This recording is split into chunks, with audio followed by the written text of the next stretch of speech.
imenso prazer, nós começamos mais um Além da Notícia. Muito boa noite e obrigado pela sua companhia, obrigado por esta presença aqui na Canção Nova. E com licença, para entrar na sua casa e para entrar no seu coração, a partir de agora, aqui no nosso Além da Notícia. Eu já chego com Mateus, capítulo 19, versículo 6, que diz assim: o que Deus uniu, ninguém o separe. Pois é, o nosso Além da Notícia da noite de hoje vai falar sobre questões matrimoniais. O cuidado da igreja com o sacramento do matrimônio. Por que tanto sofrimento, tanta dor nos matrimônios em nossos dias?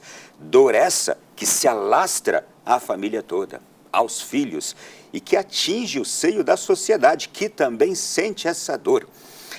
O programa da noite de hoje recebe um convidado muito especial e eu estou muito honrado, muito feliz, muito agradecido por receber entre nós Dom Fernando Guimarães, arcebispo militar do Brasil, emérito, e atualmente vigário judicial do Tribunal Eclesiástico Interdiocesano e de Apelação de Brasília.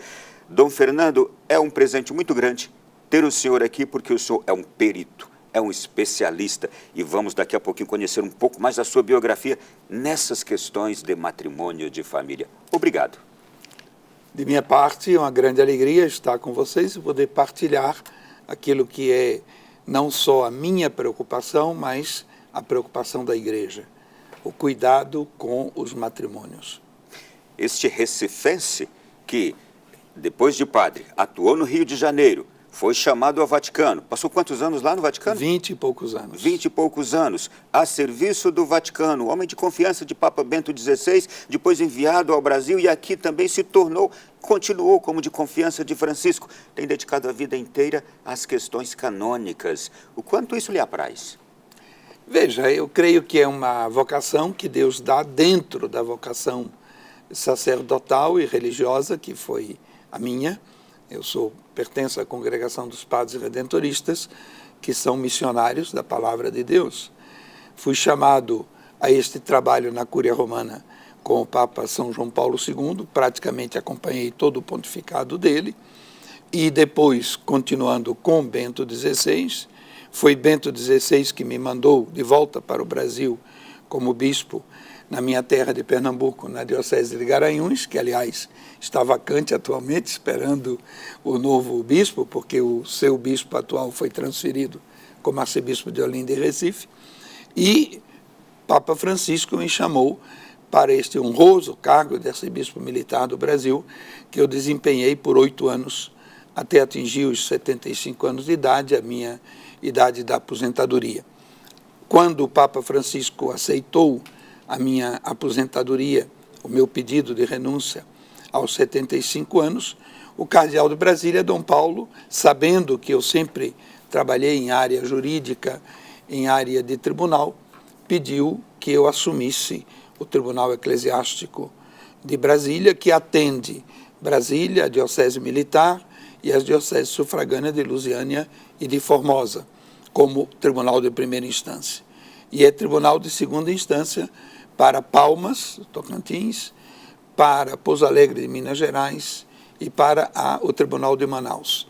Então é um grande trabalho e ele sabia que essa parte jurídica sempre ocupou um momento, um lugar importante na minha formação, também acadêmica, e foi com muito prazer que eu aceitei, de maneira que alguns padres acham interessante que na minha aposentadoria eu estou trabalhando, não digo mais do que eu trabalhava como arcebispo militar, porque eram viagens constantes pelo Brasil inteiro, como está fazendo agora o meu sucessor, Dom Marconi, que foi bispo auxiliar aqui de Brasília. Nós fizemos uma troca. Dom Marconi foi para o ordinariato militar e eu vim para a Arquidiocese de Brasília assumir esse cargo muito complexo, que é o de presidente do tribunal. Primeiro de tudo, eu gostaria de fazer o seguinte, vamos trazer agora aqui na reportagem um pouco da história de Dom Fernando Guimarães, seu trabalho e também esta dedicação às questões matrimoniais. Porque é um cuidado, um zelo, uma preocupação da igreja às questões matrimoniais que hoje parece que tão facilmente os matrimônios se esfacelam. Mas vamos conhecer um pouco do trabalho e da história de Dom Fernando Guimarães. Dom Fernando Guimarães é doutor em Teologia Moral e mestre em Direito Canônico. De 1980 até 2008, exerceu diversas funções na Cúria Romana, dentre elas, chefe do setor que se ocupa da vida e do ministério dos presbíteros no mundo da Congregação para o Clero. No Brasil, foi bispo de Garanhuns, Pernambuco, e de 2014 a 2022, designado arcebispo do Ordinariado Militar do Brasil.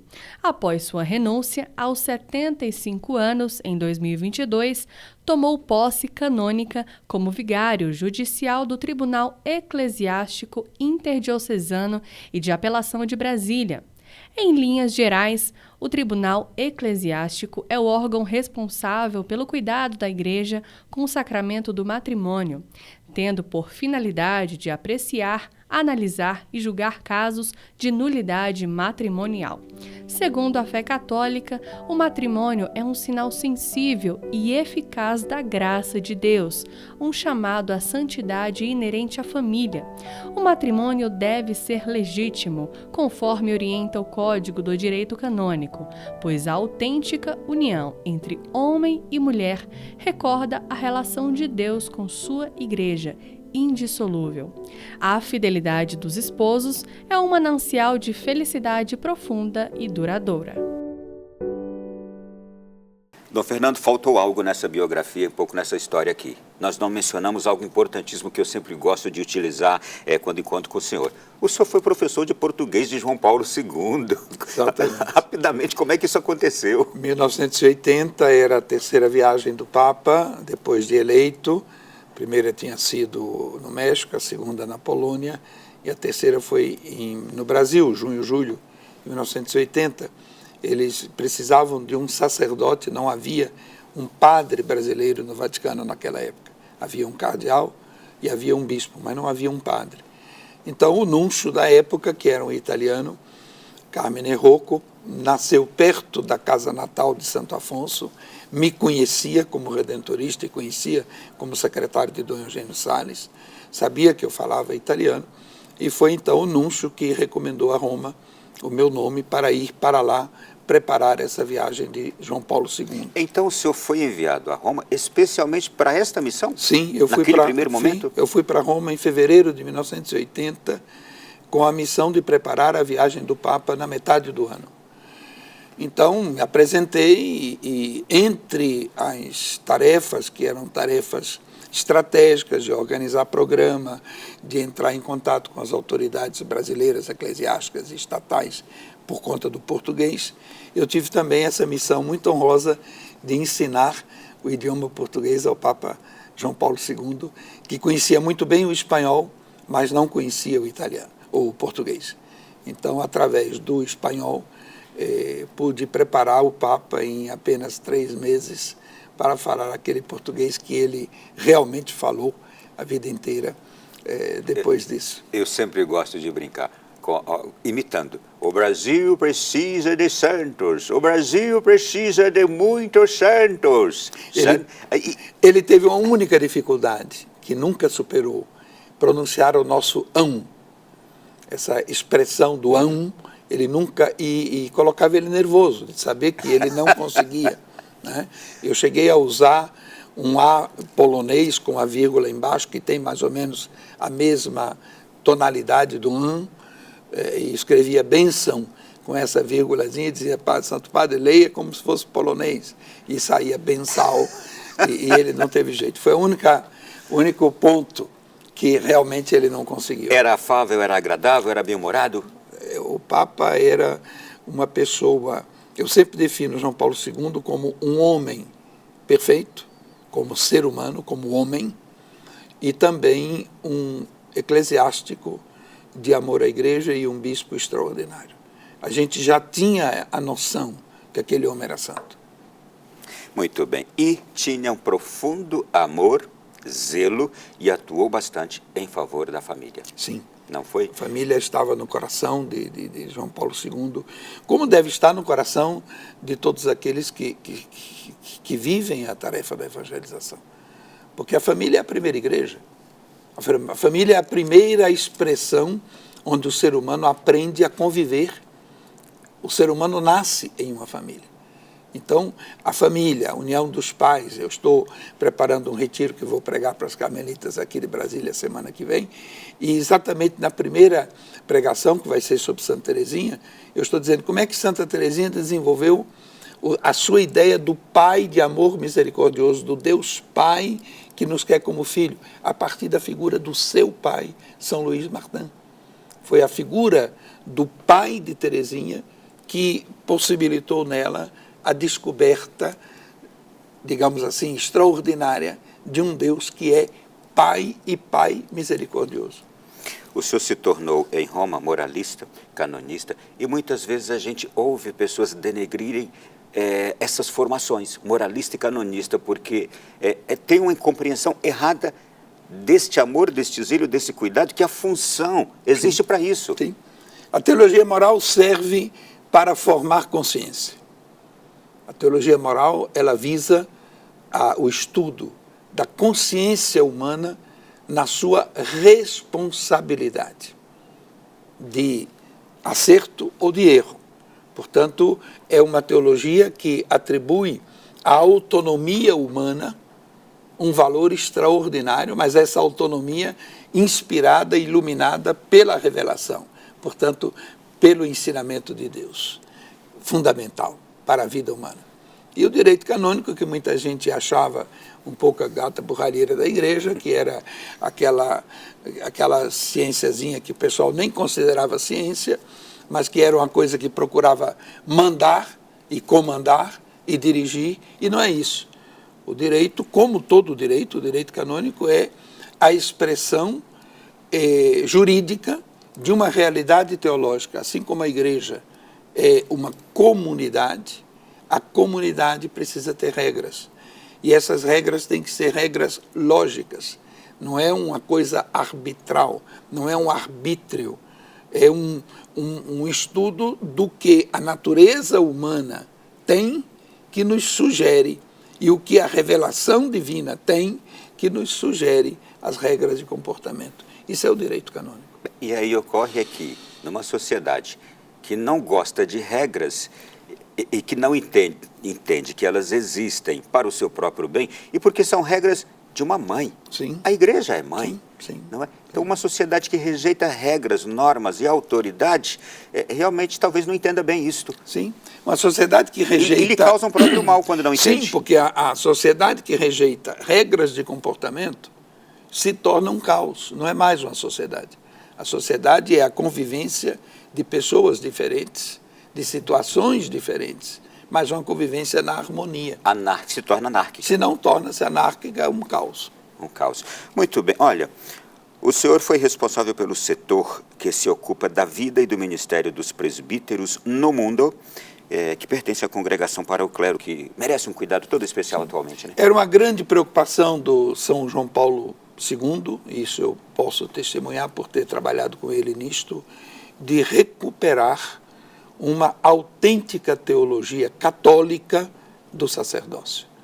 Porque com a influência da Reforma Protestante, com a visão de um ministério como um ministério de serviço, e não apenas uma ordenação vinda do alto, mas um serviço escolhido pela comunidade para a comunidade, houve uma redução no passado na concepção da teologia católica do padre. Aquela teologia que o Concílio de Trento definiu muito bem e que precisava ser atualizada nos conceitos atuais. Isso João Paulo II fez. E como João Paulo II se dedicou à família, João Paulo II se dedicou também, durante os seus longos anos de pontificado, a recordar a autêntica teologia do sacerdócio católico.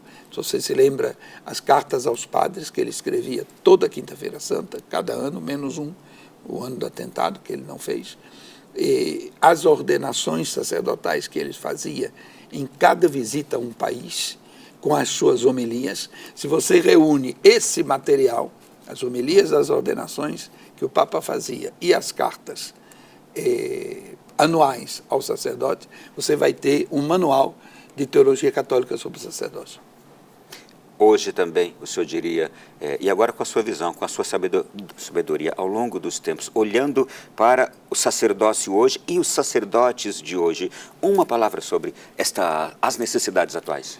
Em primeiro lugar, ele precisa, o padre hoje tem que perceber e redescobrir que ele é, antes de tudo, um homem de Deus.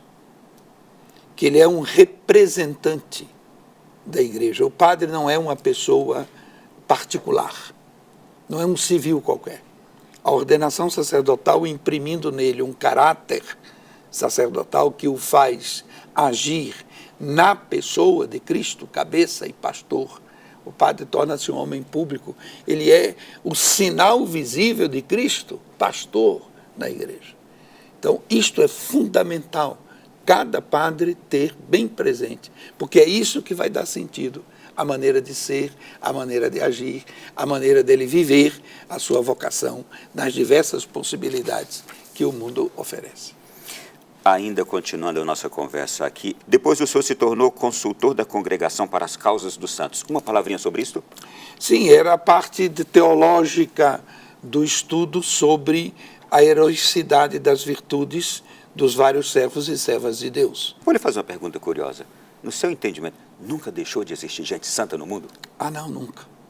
E sempre continuará Nunca, existindo? porque Deus é santo.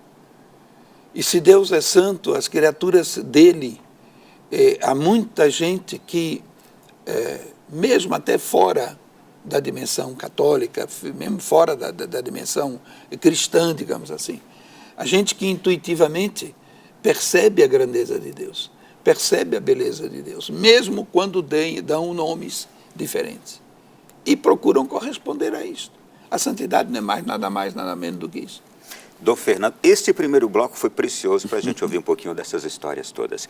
E no segundo bloco nós vamos entrar num assunto que é sua especialização, e que bom que a gente tem pessoas especializadas na vida da igreja, dentro da igreja, para ajudar hoje a nossa sociedade. Gente, nós vamos falar na sequência do nosso programa sobre as graves situações que envolvem os matrimônios na sociedade. E, naturalmente, os matrimônios de pessoas católicas. Não é? Por que tantas separações conjugais? Por que tantos casamentos com problemas que talvez pudessem ser evitados? Como é que está? Como analisar a formação das pessoas para o casamento? A informação quanto ao que é o casamento?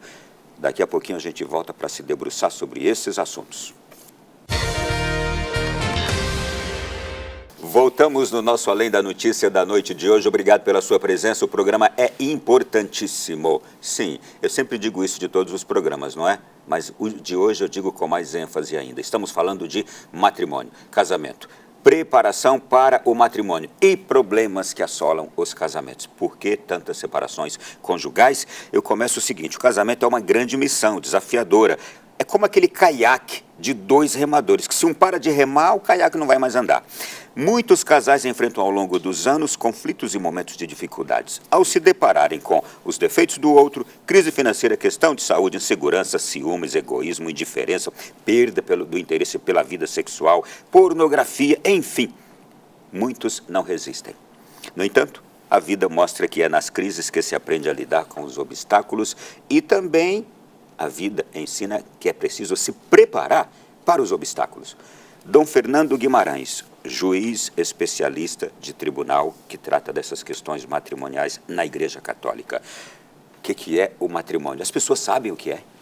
Veja, eu começaria pelos dois cânones do Código de Direito Canônico que resumem a doutrina do Vaticano II sobre o matrimônio. O cânon 1055 e o cânon 1056. O que é que o cânon 1055 diz? O pacto matrimonial, pelo qual o homem e a mulher constituem entre si o consórcio íntimo de toda a vida, ordenado por sua índole natural ao bem dos cônjuges e à procriação e educação da prole, entre os batizados, foi elevado por Deus, por Cristo nosso Senhor, à dignidade de sacramento. É o primeiro cânon. O que é que diz aqui? É um pacto de duas pessoas, de um homem e de uma mulher, para constituir um consórcio íntimo de toda a vida. E toda, esse toda no latim do código significa a toda na extensão cronológica e a toda na integralidade das situações.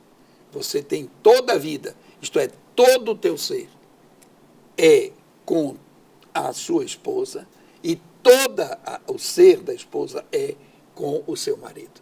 E, ao mesmo tempo, por toda a vida, até a morte separar. Ordenado por índole natural, isto é, o casamento religioso não é nada mais, nada menos do que o casamento entre o ser humano, que sempre foi assim, por índole natural, ordenado ao bem dos cônjuges, isto é, esse consórcio da vida inteira leva uma vida em comum, que deve ser uma vida em comum em todos os sentidos, integração das personalidades, integração de personalidades diferentes, são duas personalidades, integração de uma masculinidade e de uma feminilidade, que também são diferentes entre si, embora muita gente hoje tenda a unificar. São coisas diferentes que devem se harmonizar numa vida em comum e abertura à procriação e educação da prole. O Cânon 1056 vai dizer as propriedades essenciais do matrimônio. Eu sublinho propriedades essenciais. São a unidade, isto é, um homem e uma mulher, e a indissolubilidade, ou seja, para o resto da vida, as quais, em razão do sacramento, quer dizer, no matrimônio religioso, adquirem particular firmeza no matrimônio cristão. Esses dois cânones já mostram a perspectiva ideal do que é o matrimônio. De onde é que surgem as dificuldades?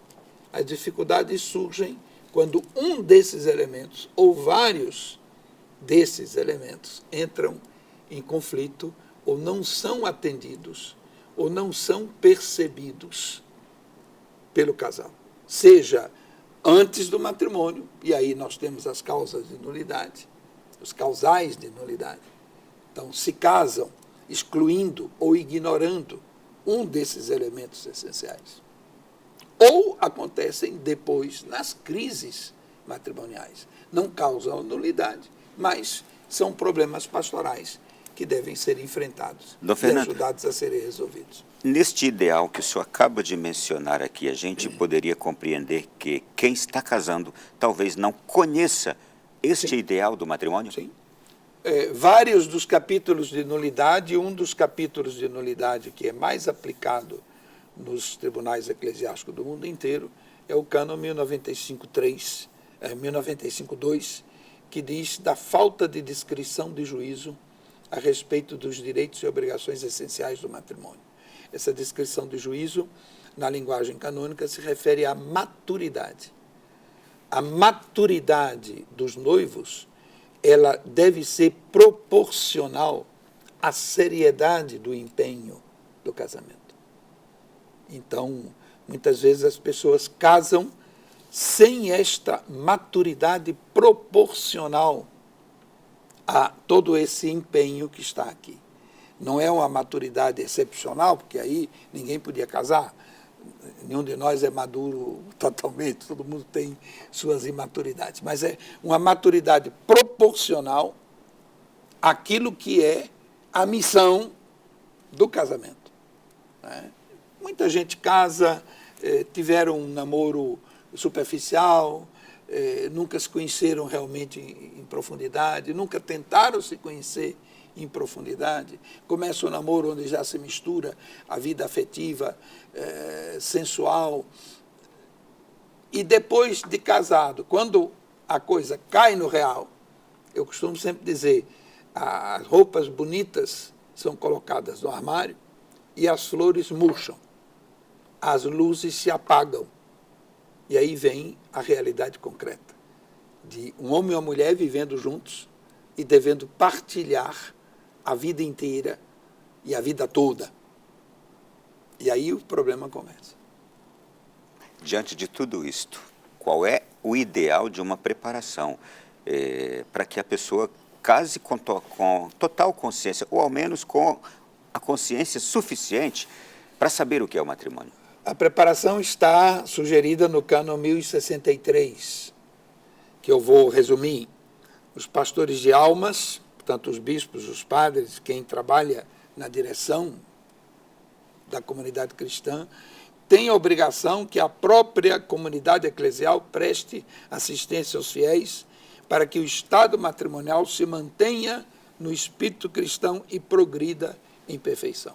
A preparação ao matrimônio não é apenas responsabilidade dos padres e dos bispos. A preparação ao matrimônio deveria ser uma responsabilidade da comunidade paroquial, onde estão inseridos os noivos, onde estão inseridos os namorados. E essa comunidade paroquial, ela deve viver de tal maneira a dimensão matrimonial que seja um exemplo e um estímulo para quem quer entrar nesta vida, quem se sente chamado a essa vida.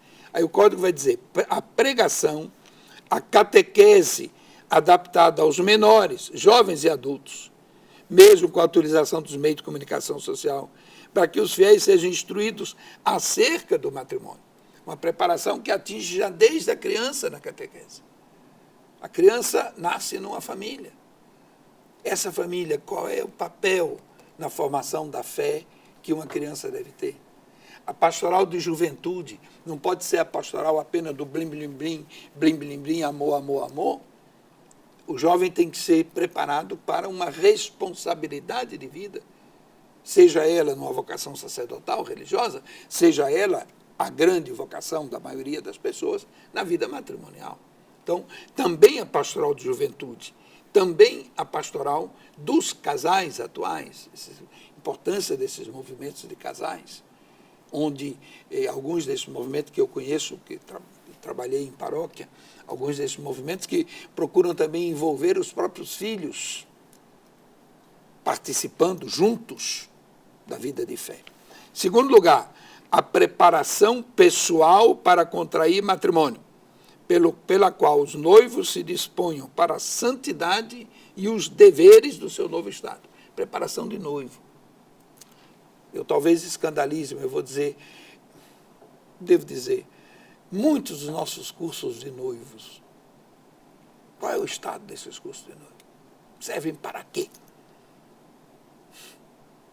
É uma palestrinha, um dia? Não, o noivo, durante o noivado, ele deve ser preparado. Noivo, noiva, devem ser preparados para serem instruídos acerca do que é o matrimônio. Esse matrimônio do Cânon 1055. E devem ser instruídos e preparados para viver. Depois, a frutuosa celebração litúrgica do matrimônio, pela qual se manifesta que os cônjuges significam e participam o mistério da unidade e do amor fecundo entre Cristo e a Igreja. O casamento é grande, diz São Paulo, em relação a Cristo e a Igreja. Porque o casamento é uma imagem do mistério do Cristo e da Igreja, sua esposa. Então, a celebração do casamento.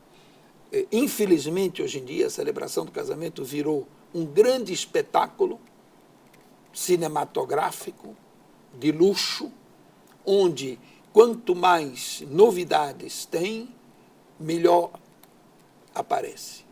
Então, se criou um comércio de casamento hoje em dia que não tem nada de cristão. Não tem nada de cristão. É só manifestação da vaidade, é despesa, é isso. E, às vezes, quanto mais externamente se fazem as coisas absurdas, menos intimamente se conhece aquilo que se está celebrando. Então, a celebração litúrgica do casamento religioso, que deveria ser assumida na igreja e pela igreja com uma seriedade muito profunda. Né? Uma seriedade muito profunda. E o último momento, quarto ponto do cânon, o auxílio prestado às pessoas casadas, para que, guardando fielmente e defendendo a aliança conjugal, consigam levar em família uma vida cada vez mais ampla e mais santa. Os nossos pastorais de casais são tão importantes, mas cada paróquia, independente de movimento, a paróquia, a vida paroquial, a vida cristã, deve ser a vida vivida pelo casal, depois pelos pais e filhos, como um caminho de santificação e um enfrentamento das dificuldades. Porque as dificuldades vão existir. As dificuldades existem, elas estão aí para todos nós. Depois de tudo isso que o senhor nos explanou aqui, desses 4 aspectos, eu gostaria agora de fazer algumas perguntas que me vêm aqui ao coração. Sim. Eu vou para o primeiro aspecto de todos aqui, questão de maturidade. Eu, pessoalmente, já me neguei a ser padrinho de casamento porque eu não acredito naquele casamento. Então, me neguei com muito jeito, disse não quero ser padrinho, não vou poder ser padrinho. Me neguei. Quando se percebe isto, que um casal não tem a maturidade para o matrimônio, a igreja, um padre, alguém poderia se negar também a fazê-lo? Veja, nós temos Como vários agir nesses casos? vários casos em tribunal em que o padre desaconselhou o casamento. Agora, nós não podemos... Isso dá um problemão, né? Nós não podemos impor. O casamento natural é um direito. Casamento religioso, não. É um sacramento, portanto, a pessoa deveria estar preparada para o sacramento. E aqui eu vou dizer uma coisa também que pode escandalizar algumas pessoas, mas eu acho que a Igreja Católica, ela facilita demais, hoje em dia, a celebração do casamento religioso. Ela deveria ser mais firme em não celebrar casamento religioso quando a maturidade é clara, falta, e quando falta até a própria vida de fé do casal. Porque como é que eu vou celebrar um sacramento?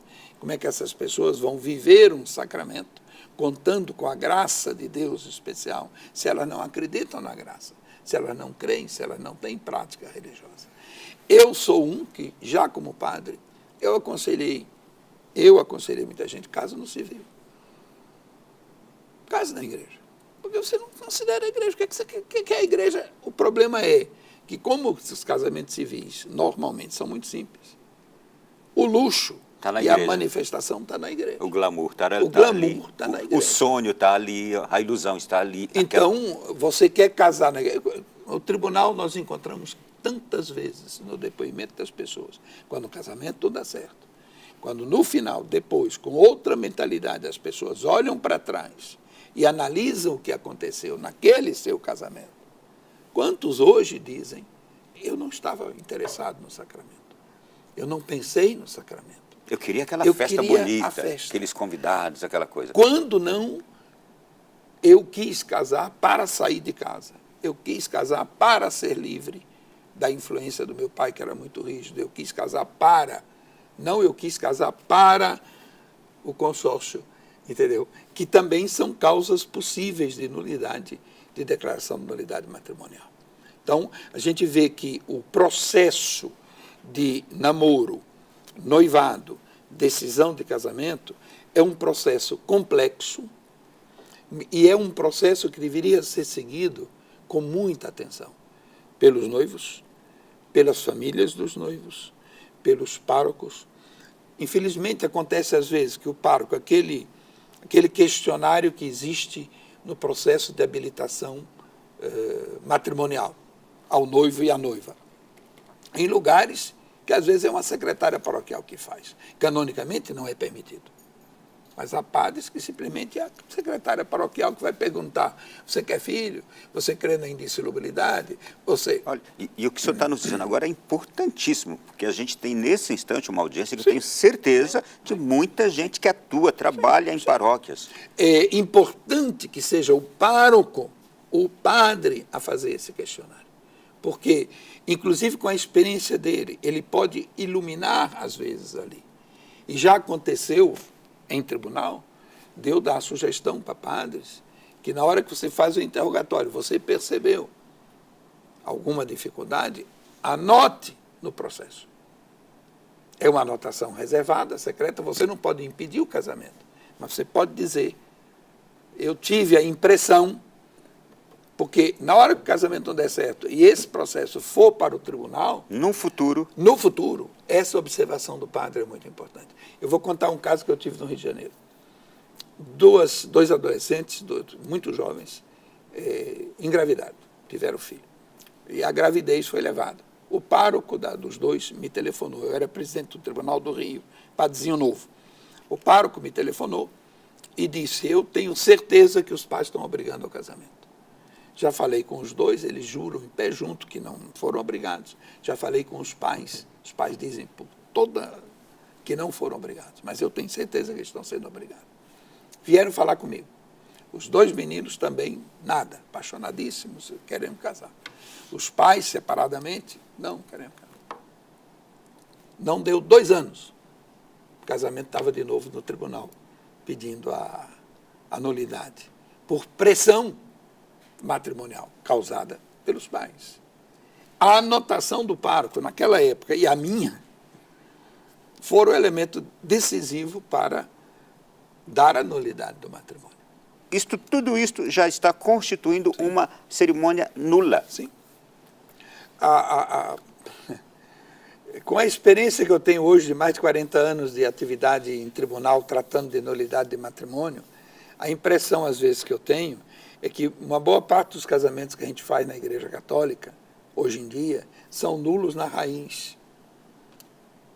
A dificuldade é provar a nulidade. E o que é que acontece? Para logo tirar, não criar confusão nas pessoas. O casamento começou de maneira errada, mas ele foi vivido e as pessoas foram amadurecendo e foram integrando. E o casamento deu certo, até o fim, até a morte de um dos dois. O Código do Direito Canônico tem uma definição muito justa. O casamento só é considerado nulo após uma sentença judicial de nulidade.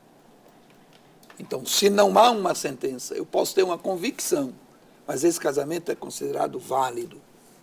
É somente a autoridade da Igreja, mediante um legítimo processo judicial, que pode declarar a nulidade de um matrimônio religioso. Porque muitos casamentos que talvez tenham começado errado... Nulo na raiz, podem ter dado certo. Pode ter dado certo. Eu posso continuar essa e conversa? A graça de Deus... Eu quero continuar essa conversa no nosso próximo bloco, porque é muito bonito aquilo que acontece em muitas histórias, não é? Sim. Vamos para o intervalo, gente? A gente volta já na sequência. A conversa tá boa, não tá? Já vai aí divulgando este programa agora. Manda para todo mundo, em todos os seus grupos. Quem está acordado agora pode assistir esse programa, senão depois você envia, tá bem? Intervalo. A noite de hoje aqui no Além da Notícia, ela é uma noite muito especial porque trata de um tema daqueles que é dos mais caros ao coração humano, matrimônios, casamentos, família. E aí entra sonho, entra desejos que a gente tem no coração para uma vida toda e que depois podem se romper por falta da preparação adequada e da vivência adequada também dos nossos propósitos, não é? E o que pode causar justamente essas interrupções, esses rompimentos. É o que nós estamos tratando aqui no nosso programa da noite de hoje. E eu estou recebendo com muito prazer o vigário judicial do Tribunal Eclesiástico Interdiocesano de Apelação aqui de Brasília, arcebispo do Ordinariado Militar do Brasil Emérito, Dom Fernando Guimarães, que foi assessor do cardeal Dom Eugênio de Araújo Sales, histórico. Com quais cardeais também o senhor trabalhou na Cúria Romana, no período em que o senhor esteve lá, desde 80 até 2010, por aí? Eu tive 4 cardeais que trabalharam, que foram prefeitos da Congregação para o Clero. Um era um cardeal filipino, quando eu cheguei. Depois eu tive o cardeal Dario Castrillón Hoyos, colombiano, um grande homem. Trabalhei também com o cardeal Cláudio Gomes, que foi o meu último superior, que foi quem me ordenou bispo. Quando eu fui nomeado bispo, eu estava trabalhando com ele, e ele foi, Dom Eugênio já estava bastante idoso, não tinha condições para aguentar uma ordenação episcopal. Meu sonho teria sido ser ordenado por Dom Eugênio, que é meu verdadeiro pai espiritual. Mas então foi Dom Cláudio que me ordenou bispo.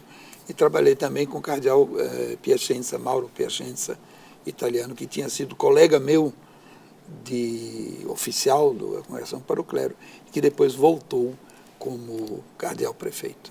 Conviveu bem de perto ali, morando mesmo junto ali pertinho Sim. de dois papas, Sim, João sim. Paulo II, com quem Sim, trabalhou, e depois Bento. João Paulo II eu trabalhei desde o início, porque o primeiro ano foi a visita ao Brasil, em que a gente se encontrava pelo menos 3 vezes por semana, para a missa em português, depois para um café, e durante o café a gente trabalhava a questão da linguagem portuguesa.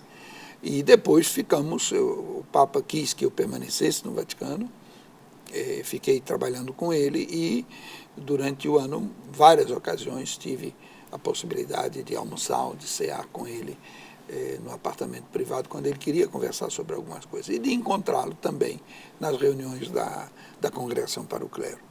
Vamos seguir aqui a nossa conversa. É bom contar essas histórias, recordar todas essas coisas. Antes de seguir aqui algumas perguntas mais na área técnica, eu quero fazer algumas perguntas que eu imagino que o nosso povo gostaria de fazer. Qual é a maior causa, é possível identificar a maior causa de separações conjugais a partir da visão do Tribunal Eclesiástico?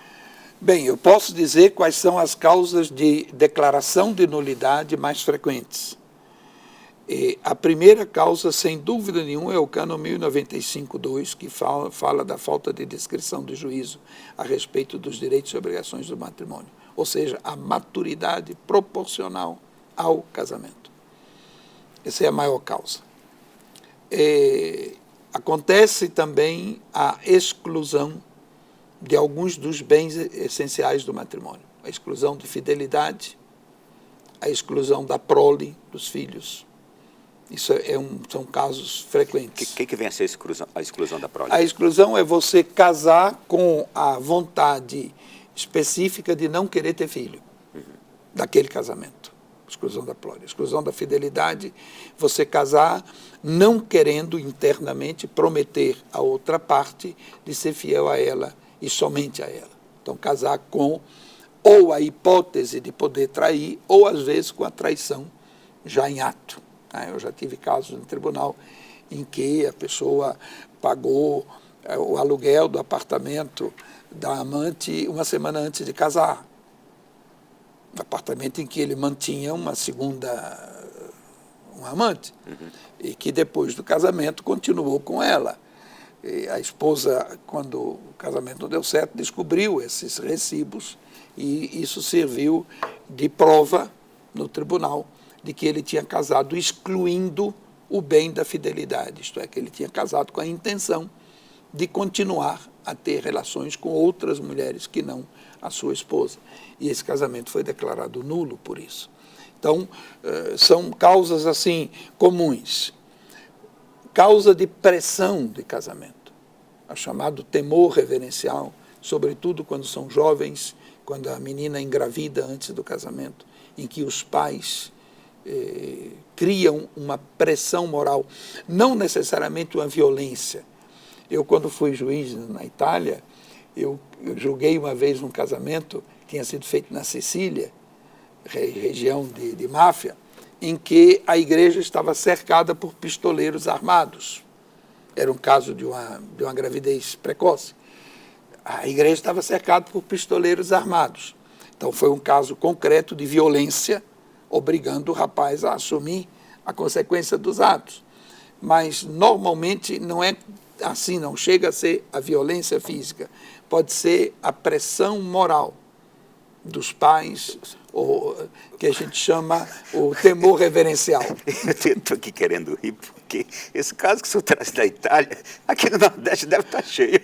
Pode acontecer. Camarada que casou com a espingarda atrás. A espingarda atrás. Isso pode acontecer, entendeu? É aquela própria brincadeira que tem nas quadrilhas, que eu acho um desserviço ao matrimônio, que é do casamento na roça, né? Sim. Que o sujeito é casado lá com a espingarda, é obrigado a casar, né? São hipóteses que podem acontecer. Pode acontecer a hipótese de dolo. Por exemplo, um dolo típico, a pessoa é infértil, por qualquer motivo, não pode gerar filho, ele sabe que é infértil, e ele esconde isso na hora do casamento. Evidentemente, depois não pode ter filho.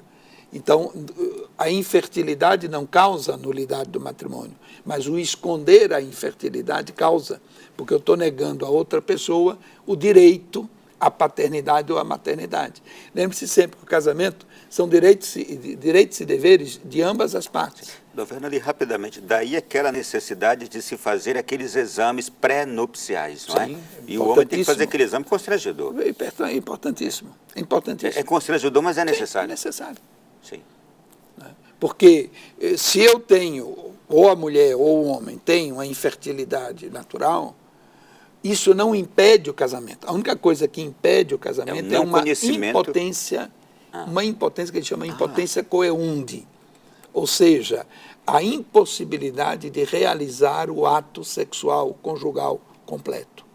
Isso é um impedimento para o casamento canônico e não tem dispensa, se é perpétuo. Vamos tocar nesse assunto que é importantíssimo. Esse é um impedimento perpétuo. Se eu não tenho condições de realizar o ato sexual conjugal, ou seja, ereção, penetração e ejaculação dentro da vagina da mulher, eu não tenho capacidade para casar na igreja. E isto porque eu aprendi, o casamento só é consumado a partir do primeiro ato conjugal pleno. Sim.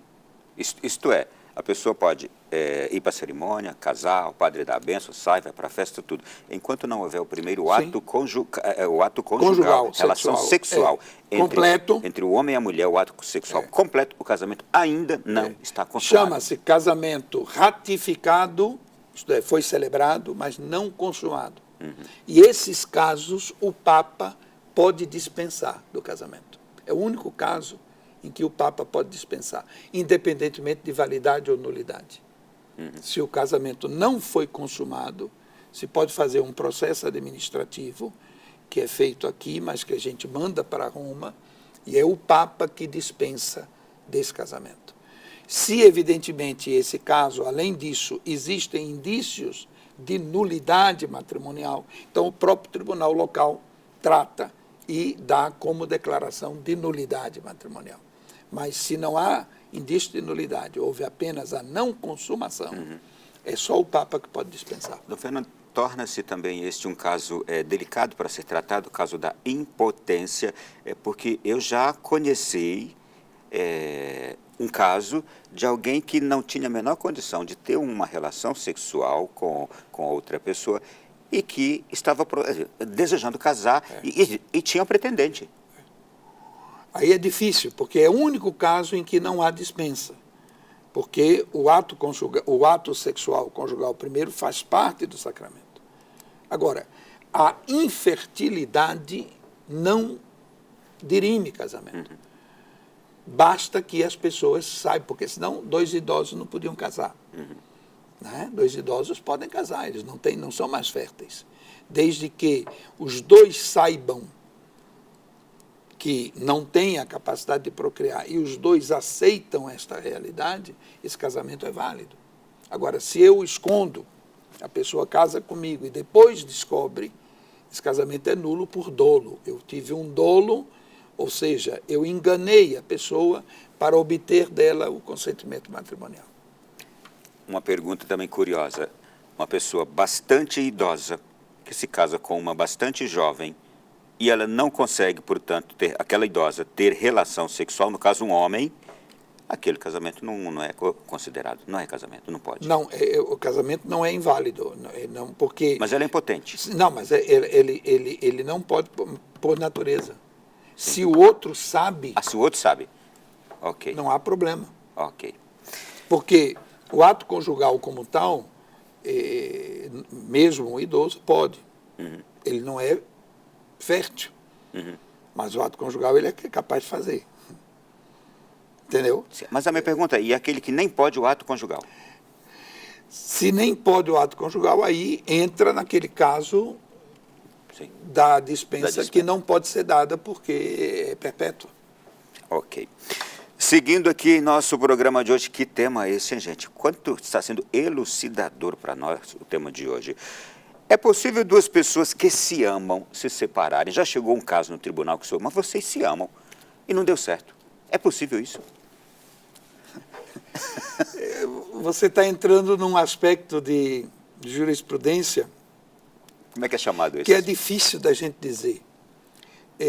Eu tive casos já no meu tribunal antigo do Rio, Tribunal de Roma, onde eu trabalhei também, e aqui, de pessoas que terminaram o casamento continuando profundamente amigos. Profundamente amigos. Algum caso até que me espantou, porque não posso descer nos detalhes, porque é segredo de justiça, mas em que a pessoa que era a culpada da nulidade, não é, comigo, muito tranquilamente no seu depoimento, assumiu, mas continuando a relação de amizade. Nesse caso concreto até havia um filho. Então, continuando a relação de amizade com a outra parte e a família da outra parte.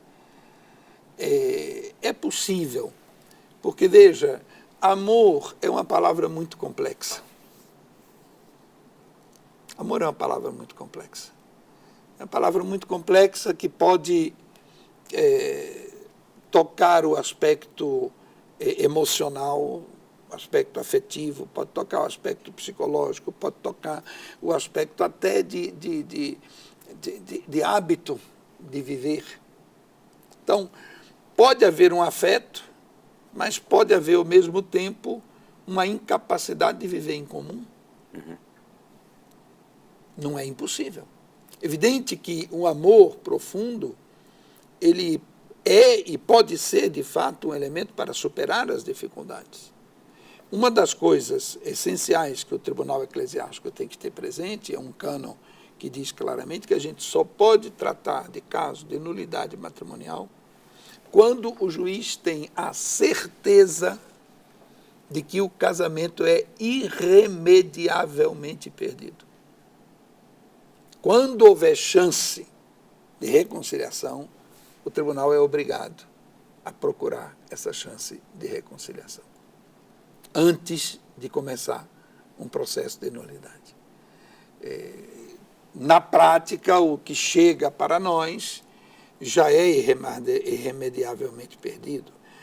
Nunca tratamos caso, pelo menos eu nunca tratei caso de nulidade matrimonial de um casamento recém-separado. Primeiro, porque a gente pede que haja o divórcio civil quando o casamento tem efeito civil. E há um tempo mínimo então, para... Não há um tempo mínimo para tratar, desde que o casamento não exista, mas como a gente exige o divórcio civil, pelo menos um certo tempo já tem que passar.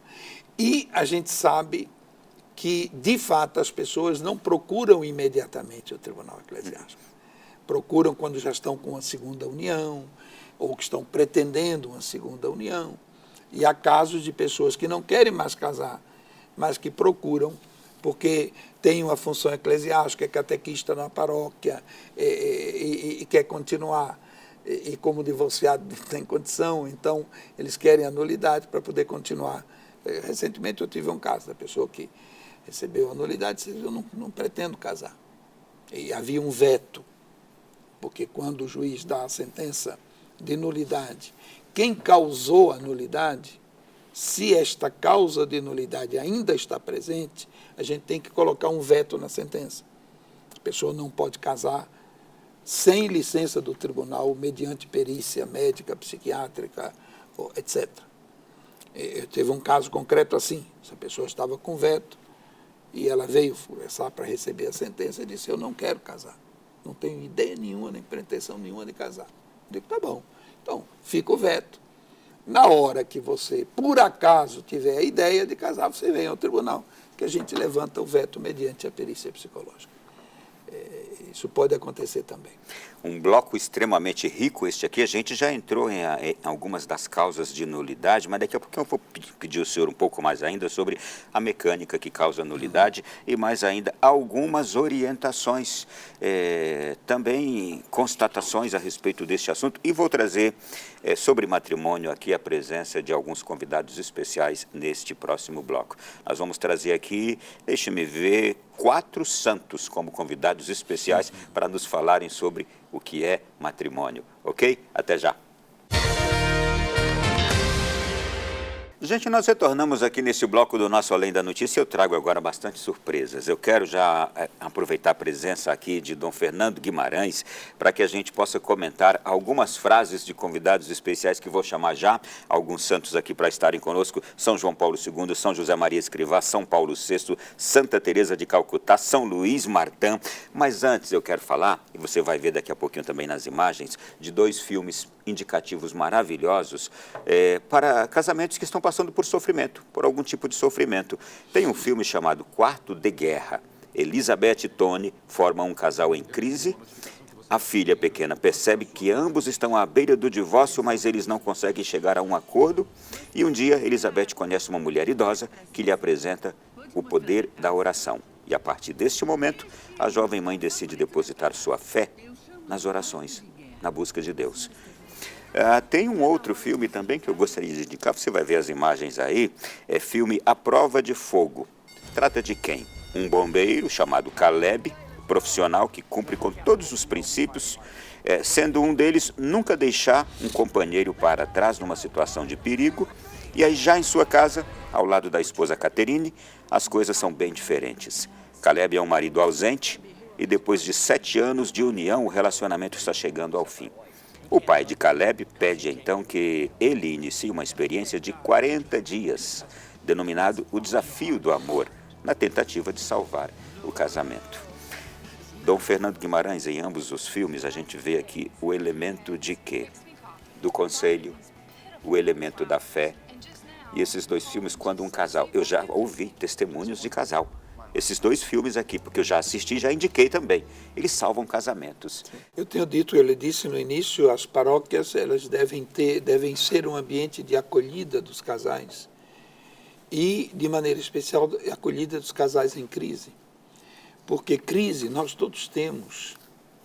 Nós temos que partir do princípio que o ser humano ele não vive uma vida retilínea. Ele tem momentos, todas as vocações. Como padre eu tive, como bispo eu tive, meus momentos de crise, meus momentos de dúvida, meus momentos de desânimo. O casal também tem, são 2 pessoas, 2 temperamentos, 2 vidas diferentes que devem se fundir em uma realidade só. Então, é fácil? Não, às vezes isso pode... Então, existem os vários elementos, como é que a gente trata uma crise? O problema nosso hoje é que quando a gente entra na crise, a primeira tendência é a gente se isolar. Isso acontece também com o padre em crise. Ele se isola, ele não procura, ele não se abre com outras pessoas. E às vezes, quando finalmente a situação se encontra num nó cego, que não tem mais saída, aí é que a coisa vem para fora. Então, aí já é mais difícil. Eu acho que é muito importante, isso serve para todos nós, da gente saber administrar nossas crises, da gente saber tratar as nossas crises, da gente saber reconhecer o ritmo de vida que se alterna ao longo da nossa existência. Procurar ajuda. Pode ser a ajuda espiritual, pode ser a ajuda na oração, pode ser a ajuda médica, pode ser a ajuda psicológica. Né? Você sabe que eu recentemente tive um AVC, está fazendo 1 mês. Estou com um psiquiatra. Além do cardiólogo, eu estou com um psiquiatra que está me ajudando. Ajudando por quê? Porque pelo meu temperamento eu sou um tipo muito colérico, eu sou um tipo muito irritadiço, eu sou um tipo... E estava num estado de tensão que ajuda a provocar. Então, a gente não ter o receio de procurar o auxílio necessário, seja ele qual for, tanto espiritual, e é importante isso para um casamento, a vida espiritual. Você vai citar São Luís Martã, o pai de Teresinha. Se santifica ele, a esposa, a filha, e mais uma filha agora está começando o processo de beatificação, que é a Leônia, o patinho feio da família, que se tornou visitandina e não carmelita descalça. Ela está com processo e vai ser beatificada. Ela é uma figura extraordinária, a figura de Leônia.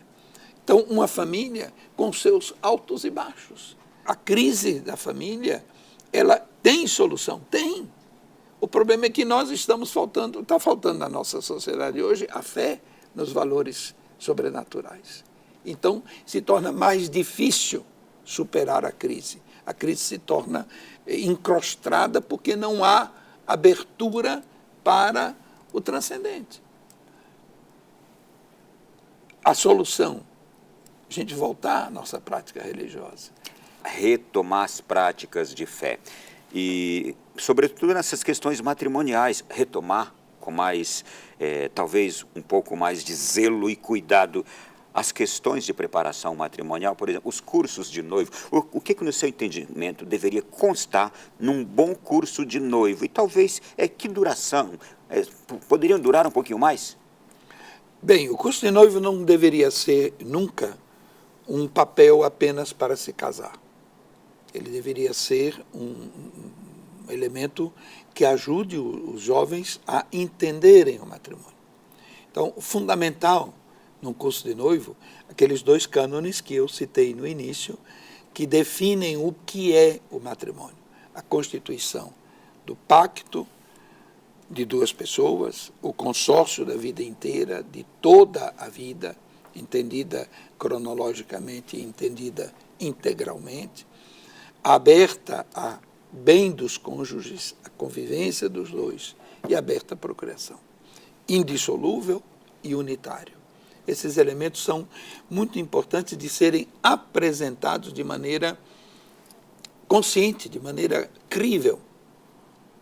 Então, quem dá curso de noivo deve ser uma testemunha concreta do que é uma vida matrimonial. Isto é, alguém que tenha uma vida exemplar no matrimônio. Alguém que tenha vida conjugal.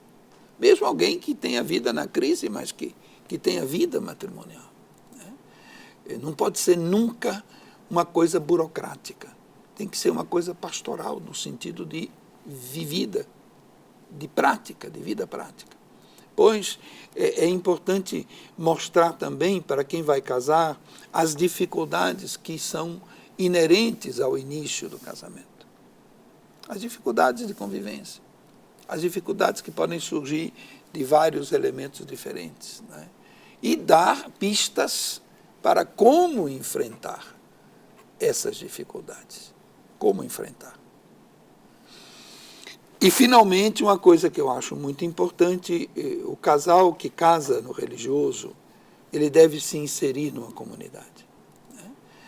Vai depender muito de como vive a comunidade, porque se a comunidade dá um prosseguimento a isto, isso pode ser uma introdução que depois será continuada na própria vida da comunidade. Uma formação permanente. Uma formação permanente, que, aliás, é prevista nos decretos, é prevista tanto no Código como é prevista no Diretório da Família da CNBB. Sim, a gente está se aproximando do fim. A gente já falou de bastante causas de nulidade. Isto é, a igreja, atenção gente, a igreja não anula casamentos. Sim.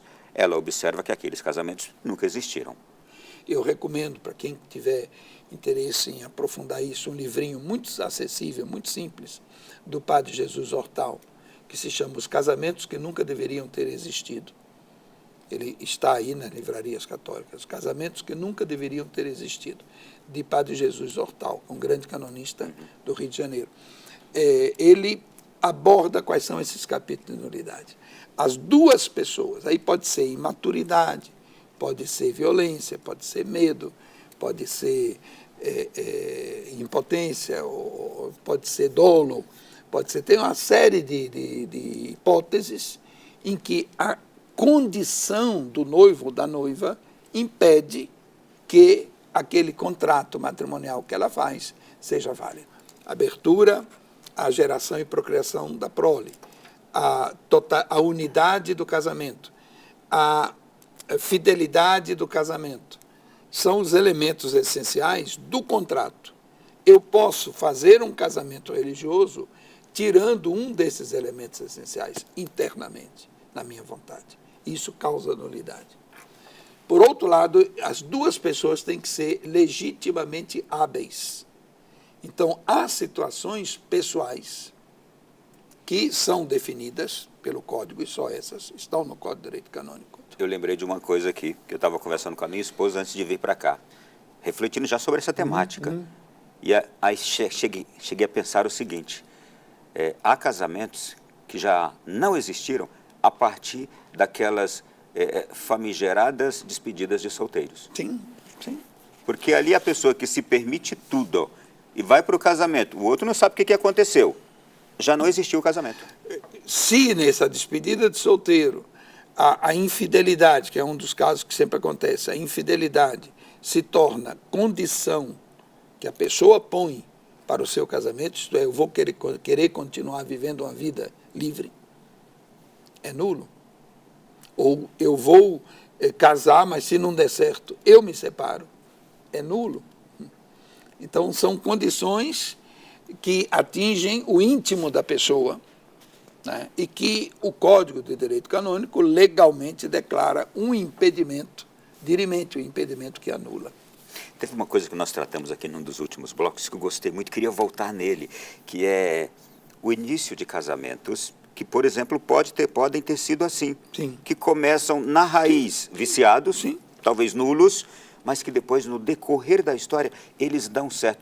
E existem muitas histórias assim, e bonitas, mais tarde contadas por aqueles cônjuges, e eu ouvi isso, por exemplo, até dos meus sogros, por aqueles, de forma linda, eles conseguiram edificar uma história que depois se tornou exemplar. Porque, veja, o sacramento, ele revive.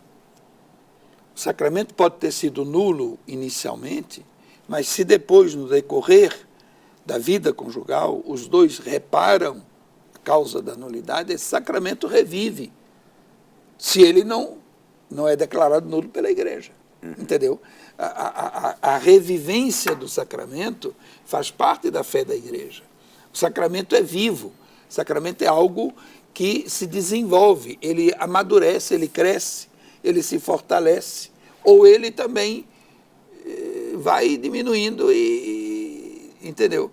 Isso acontece tanto no sacramento da ordem, do sacerdote, como acontece no sacramento do matrimônio.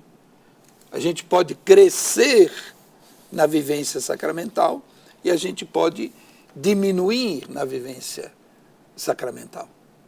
Depende muito da nossa posição, da nossa liberdade, isso é, do nosso livre-arbítrio. Né? Uma última pergunta agora que diz respeito ao seu trabalho. Os tribunais eclesiásticos, onde quer que eles estejam, nas diversas dioceses, mundo afora, estão sempre com uma grande demanda, não é? Sim.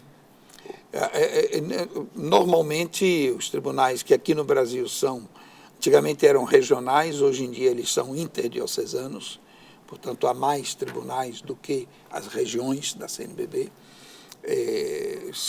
São tribunais interdiocesanos, sempre tem pedidos, evidentemente, alguns lugares com menos gente tem menos pedido.